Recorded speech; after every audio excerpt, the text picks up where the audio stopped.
Discover the tips and strategies that will help you achieve your retirement goals. I'm your host, James Knoll, and this is the podcast dedicated to helping you retire well. It all starts right here on Ready for Retirement.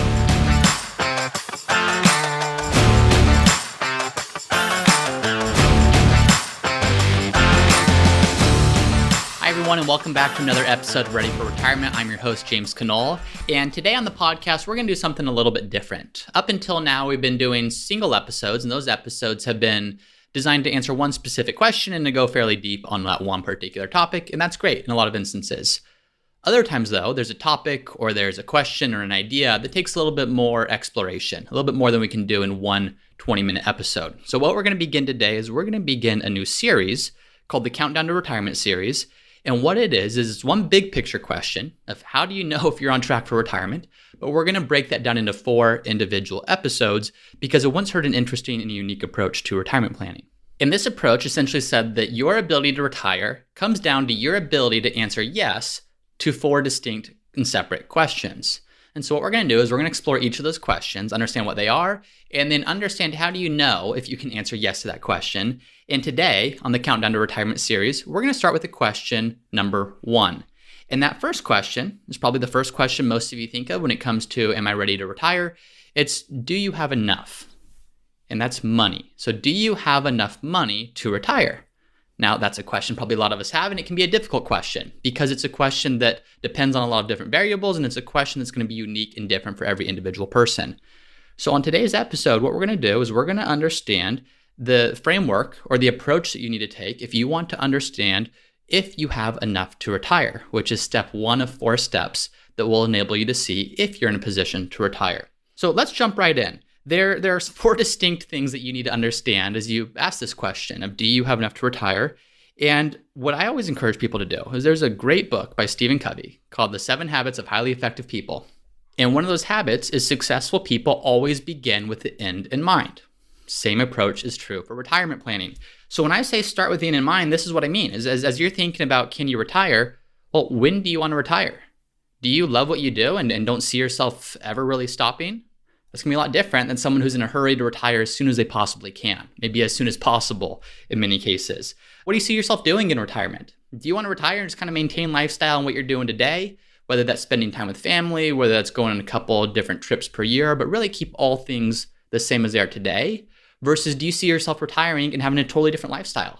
Maybe you're doing a lot more traveling. Maybe you're moving to a different part of the country. Maybe you're living in a different place for 6 months out of the year. Maybe you're spending more time with friends or family, or just have different hobbies or things that you want to be doing. Understand, what does a successful outcome look like for you? If you were to retire and to look back on this, on your decision to retire, what would have had to have happened for you to say, yeah, that was a successful retirement. I'm happy that I did that. And then understand, what does that cost? When you look at the things that you want to be doing in retirement, understand, what does that cost in today's dollars? It's pretty simple if you just want to maintain your current lifestyle. If you say, yeah, I'm going to retire, not much is going to change except for instead of earning a paycheck from my salary or my employer, my check's going to be coming from my investments or Social Security or pension. If that's the case, then all you really need to do is look at what you're spending today, and you need to ensure your portfolio can support that as you go into retirement. But if you're looking at retirement and that's going to be a radical change, either because you're spending a lot more or because you're spending a lot less, understand how that's going to impact your budget and understand what would it cost in today's dollars to be able to do all those different things.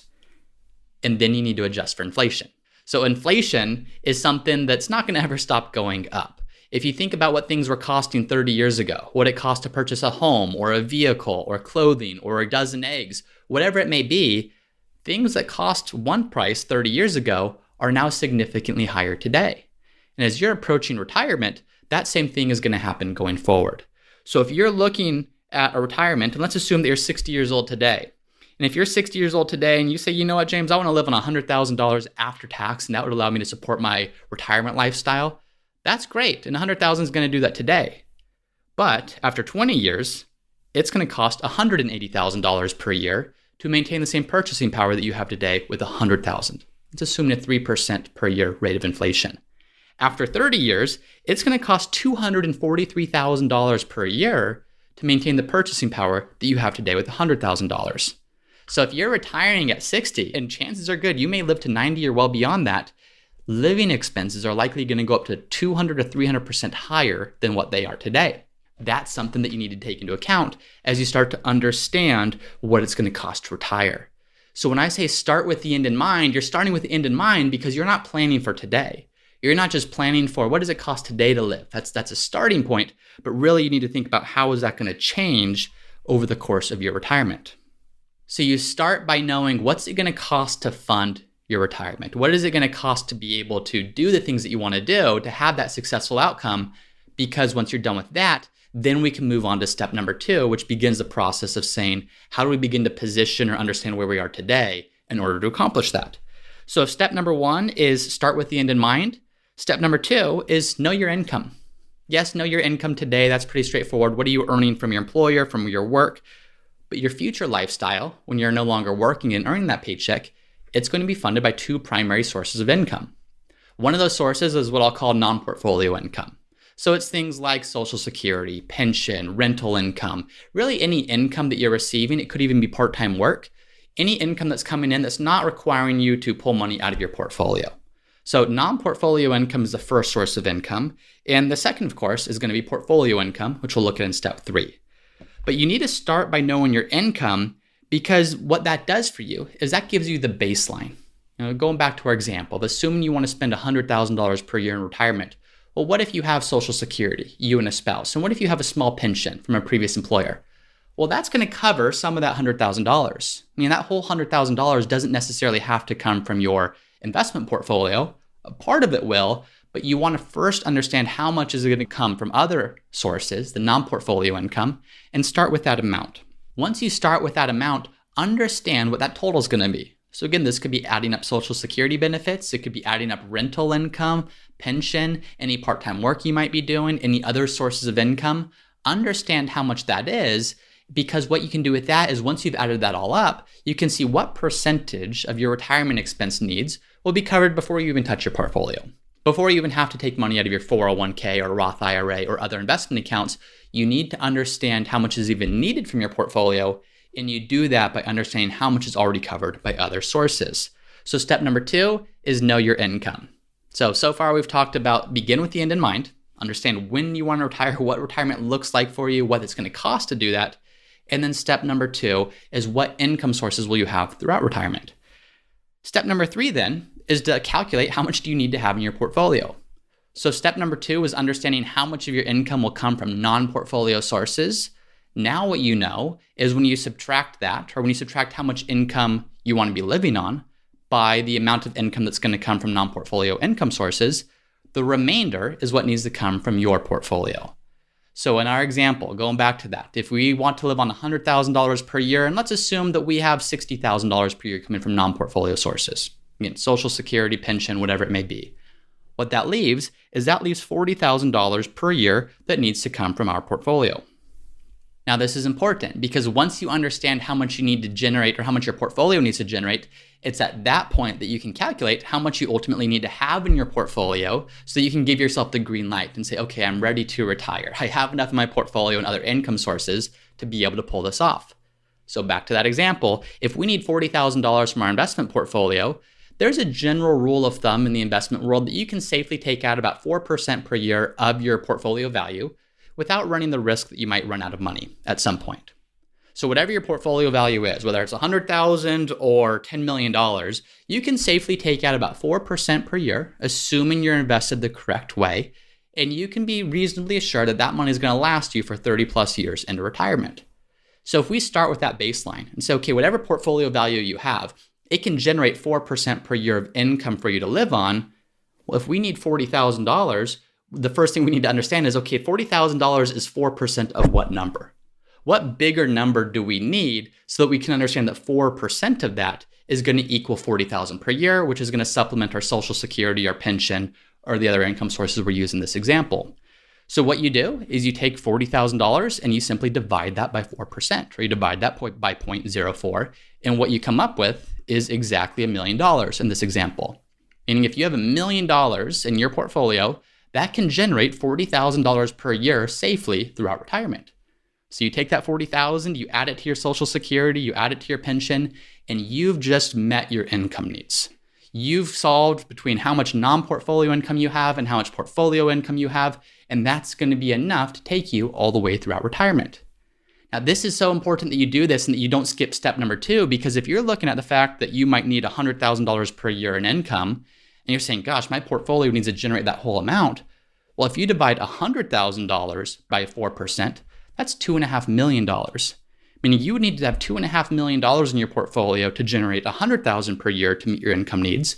But by understanding how much of those needs will be covered by things like Social Security or pension or rental income or other sources, it shows you the true amount that needs to come from your portfolio, which is typically a much smaller amount. So that's step number 3, is calculate how much you need to have in your retirement. So again, start with the end in mind, understand your income sources, know your income, and then number 3, calculate how much you need to have in your portfolio to supplement your non-portfolio income sources. And then number 4 is kind of a catch-all for other factors. This calculation that we're doing is very simplistic. It's a good start, but it's not the most thorough calculation you could do. There's other things you need to keep in mind. For example, taxes. We haven't factored in taxes and how this impacts that. So if you're taking 4% per year or $40,000 per year from your portfolio, that's going to be a lot different if you're taking that $40,000 per year from a 401k that's fully taxable, versus if you're taking that $40,000 per year from a Roth IRA, which is not taxable, versus if you're taking that from a brokerage account or an individual account, where part of it might be taxable and part might not be.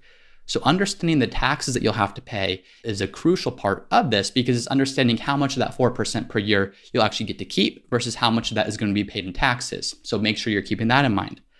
Number 2, understand, do you have any cost of living adjustments on your different income sources? For example, Social Security, every year for the most part, it goes up a little bit to keep up with inflation. Now, it doesn't truly keep up with inflation depending on how you look at inflation, but it's going to go up a little bit. So if your benefit this year is $2,000 per month, next year it's going to be a little bit more. You're going to receive a cost of living adjustment. Whereas if you have a pension, and it's not a government pension, but it's just a private pension from a private employer that you worked at, most of the times those don't have cost of living adjustments. So that first year of retirement, your pension is going to represent a certain amount of your total income needs, but that number is going to stay stagnant, or it's going to stay flat. So the dollar amount remains the same, but the purchasing power begins to decrease each year. So what that means is each subsequent year, more and more money is going to have to come from your portfolio, because your portfolio is going to have to make up for the inflation adjustment that you don't have on that pension. So understand with your different income sources, are those going up or down over time, and how is that going to tie in or compare to inflation? And then really looking at increase or decrease living expenses as you age. What we just did in our analysis is said, what if it takes $100,000 per year to live in retirement? That might be the case year 1, but what tends to happen is some expenses will go up over the course of retirement, other expenses will go down over the course of retirement. And understanding that your expenses aren't really a static number is really important in this as well. For example, maybe you're traveling for the first 10 to 15 years of retirement. You have your energy, you have your health, you have the resources to do it, and you're traveling a lot more. Maybe on the back end of retirement, you just don't have the same energy or the same health to do so. So maybe you stop. On the flip side, maybe there's medical expenses that represent a part of your retirement budget at first, but maybe an increasingly larger part towards the end of your retirement. So understanding that your expenses are not going to be static is an equally part of this equation that we simplified as we went through it. Understand the longevity needs of your portfolio. So if you retire at 40, it's going to be a very different story than if you're retiring at 70. That general 4% rule of thumb that we mentioned, that's going to be different if you retire at 40 versus 70. So understanding, and it's also going to be different based upon your life expectancy. Do you have family members that are living to 100, or does your family generally live to 75, 80? Understanding life expectancy is very important in this as well, because ultimately the goal is to understand how can your investments, your assets, your income sources last for the rest of your life so you don't outlive your money, and that's going to be different for everyone. And then lastly, just income start dates. Sometimes you'll have things that don't start day 1 of retirement. So do you have a pension that starts at 65, but you don't retire until 60? How is that going to factor in? How is that going to change how much you need from your portfolio day 1 of retirement versus how much you need from your portfolio 5 or 6 or 7 or 10 years into retirement? So just understanding that retirement, it's not a perfectly even amount of income or expenses or anything else. But in general, if you can start with the end in mind, if you can know your non-portfolio income sources, that will allow you to calculate how much you need to have in your portfolio to answer the question of, yes, I can retire. And then number 4, make sure that you're considering those other factors, whether it's taxes, whether it's inflation, increased or decreasing living expenses as you age, longevity needs of your portfolio, and different start dates for income that you may have. So if you can go through that and if you can calculate that you do have enough in your portfolio and your different income sources to retire, then congratulations. You've just answered yes to the first of 4 questions that you need to be able to understand or that you need to be able to answer yes to before retire. If you look at this and the answer is no, that's not necessarily a bad thing. Let's say that you need $1 million to retire. You just solve for that as you go through this exercise. Well, maybe you have $700,000 in your portfolio today. The next step from here would be really to understand, okay, based upon my savings rate, based upon how much I'm saving in my 401k, based upon how many more years I want to work, how much do you need to be saving so that you can be on track to be at that $1 million mark? Or if you're saying, you know what, James, I'm not working anymore and I don't have enough in my portfolio, then you simply need to adjust the expectations of what retirement will look like. Maybe you can retire, but it's just on a lesser amount. So this was the first part of the Countdown to Retirement series. And this question was, do you have enough? Do you have enough money? On our next episode, what we'll be looking at is the second question that you need to be able to answer yes to as you approach retirement. Looking forward to seeing you again then to answer question number 2. Thank you for listening to another episode of the Ready for Retirement podcast. To see the show notes and the resources listed from today's episode, please head over to the Ready for Retirement website at readyforretirement.co. That's readyforretirement.co. If you've not done so already, please subscribe to the show. A new episode is released every Tuesday morning, and by subscribing, you'll be notified each time that happens. And finally, this show is designed to answer your questions about retirement. So if you have a question, chances are good someone else has the same one. Please submit your question to the Ready for Retirement website. Again, there's a separate page on the readyforretirement.co webpage called Ask a Question or Submit a Question. And if you submit your question there, I'll answer it for you on a future episode for everyone to listen to. Thank you again for listening. See you next time.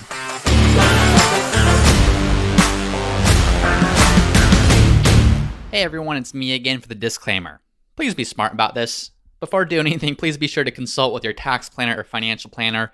Nothing in this podcast should be construed as investment, tax, legal, or other financial advice. It is for information.